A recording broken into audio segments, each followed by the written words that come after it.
সবাইকে স্বাগতম। আপনারা দেখছেন ল্যান্ড টিভি। নারী উদ্যোক্তা রুবায়েত ফাতিমা তনির দায়ের করা সাইবার সুরক্ষা অধ্যাদেশ মামলায় গণমাধ্যম কর্মী আকাশ নিবিড়কে গ্রেফতার করেছে বনানী থানা পুলিশ।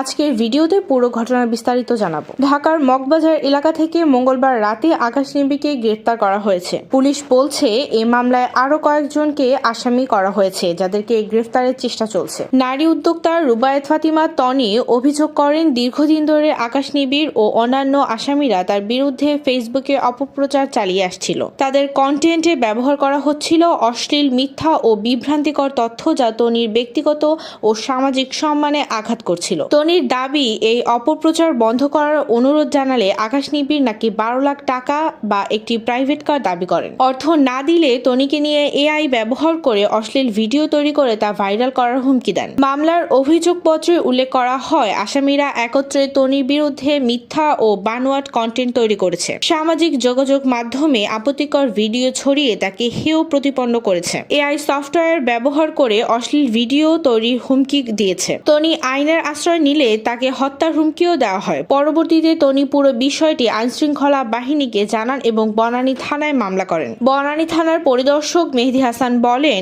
আমরা আকাশ নিবিড়কে গ্রেফতার করেছি এবং আদালতে পাঠানো হয়েছে। মামলার অন্য আসামিদেরও গ্রেফতারের প্রক্রিয়া চলছে। আকাশ নিবিড় বিভিন্ন সময় অনলাইন ও অফলাইনে গণমাধ্যমে কাজ করেছেন।